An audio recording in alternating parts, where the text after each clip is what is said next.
অত্যন্ত চাঞ্চল্যকর একটি ভিডিও নিয়ে আজকে আপনাদের সম্মুখে উপস্থিত হলাম। আমাদের পশ্চিমবাংলার মাননীয় মুখ্যমন্ত্রী শুভেন্দু অধিকারীজি পশ্চিমবাংলায় গোমাংস নিষিদ্ধ করাতে সোশ্যাল মিডিয়ায় এই বিষয়টা নিয়ে চরম তোলপাড় এবং বিগত কয়েকদিন ধরে শুধু গোমাংস নিয়েই কিন্তু আলোচনা এবং সমালোচনা চলছে এবং এর পক্ষে বিপক্ষে অনেকেই কথা বলছে।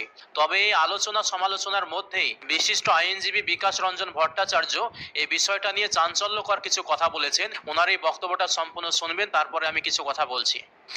এ প্রসঙ্গে আমি বহুবার বলেছি, আমি বহুবার প্রকাশ্যে চ্যালেঞ্জ করেছি যে আপনারা দেখান হিন্দু ধর্মের কোথায় আছে। হিন্দু ধর্ম বলতে কিছু নেই, যে সমস্ত হিন্দু শাস্ত্র বা পুরাণ যেটাকে ওরা মনে করে ওদের কাছে পবিত্র, নিশ্চয়ই পবিত্র, সেখান থেকে দেখান যে গরুর মাংস খাওয়াটা একটা অনৈতিক কাজ বা তা খেলে পরে হিন্দু ধর্মের সর্বনাশ হয়ে যাবে। আজ পর্যন্ত কেউ দেখাতে পারেননি, প্রথম কথা। দ্বিতীয় কথা, আসলে ওরা ওদের অপরাধটাকে আড়াল করতে চান। ওরা কি অপরাধ করেছেন? যে একজন মানুষ তার বাড়িতে গরুর মাংস আছে, কার বাড়িতে ফ্রিজে কি থাকবে সেটা তো বাইরের লোকের কোনো উৎসাহ দেখার দরকার নেই, কিন্তু একজন মানুষের বাড়িতে গরুর মাংস পাওয়া গেছে এই অভিযোগে সেই মানুষটাকে পিটিয়ে মারা হলো। তাহলে ওদের কাছে একটা মৃত গরুর মাংসের থেকে একজন মানুষকে খুন করাটা অনেক বেশি পুণ্যের কাজ। তো এই ধরনের অমানবিক যারা বা এই ধরনের পশুবৃত্তি যাদের, তাদের বিরুদ্ধে প্রতিবাদটা কিভাবে করতে হয়? প্রতিবাদটা করতে হয় এটাই যে গরুর মাংস খাওয়াটা কোনো অপরাধ নয় এবং সেটা উচ্চবর্ণের ব্রাহ্মণদের খাওয়ারই যোগ্য ছিল। সেটাই আমি প্রমাণ করেছি প্রকাশ্যে, ধর্মতলায়, গোপনে না। ওদের মতো লুকিয়ে লুকিয়ে গরুর মাংস বিফস্টেক খেয়ে তারপর বাইরে এসে বলবো গরুর মাংস খাবো না। ওরা কেন পারছেন না? ভারতবর্ষের গরুর মাংস রপ্তানিতে প্রচুর আমদানি হয়। ওরা এতই যদি গরু প্রীতি হয়, তো গরুর মাংস রপ্তানি বন্ধ করছেন না কেন?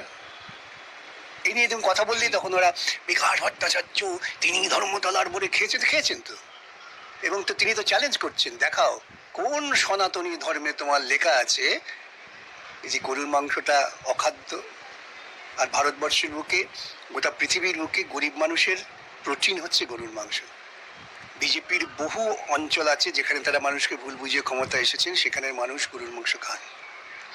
আসলে ওরা চায় ব্রাহ্মণ্যবাদকে প্রতিষ্ঠা করতে। চতুর্বর্ণং মায়া সিস্টেম, একেবারে ব্রহ্মার মুখ থেকে নাক থেকে বেরিয়ে পড়েছে ব্রাহ্মণরা, আর সবাই হচ্ছে পদতলে।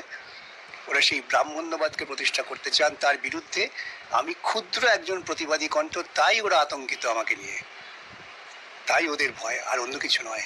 একদিকে আমার হিন্দু সনাতনী ভাইদের মধ্যে থেকে কিছু মানুষ এমন আছে যারা গরুকে গোমাতা বলে পরিচয় দিচ্ছেন এবং সরকারকে বারবার করে আহ্বান করছেন বা চাপ সৃষ্টি করছেন পশ্চিমবাংলায় গোমাংস নিষিদ্ধ করা হোক, যেহেতু গরু আমাদের মাতা সমতুল্য। কিন্তু অন্যদিকে বিকাশ রঞ্জন ভট্টাচার্য, উনিও তো একজন হিন্দু, তিনি প্রকাশ্য যেহেতু আপনাদেরকে চ্যালেঞ্জ করেছেন যে হিন্দু ধর্মের কোনো শাস্ত্রে নাকি গোমাংস খাওয়ার ব্যাপারে কোনো নিষেধাজ্ঞা নাই। সুতরাং আপনারা যদি সত্যের ওপরে অবিচল থাকেন তাহলে বিকাশ রঞ্জন ভট্টাচার্যের এই চ্যালেঞ্জের মোকাবিলা করুন। দর্শক,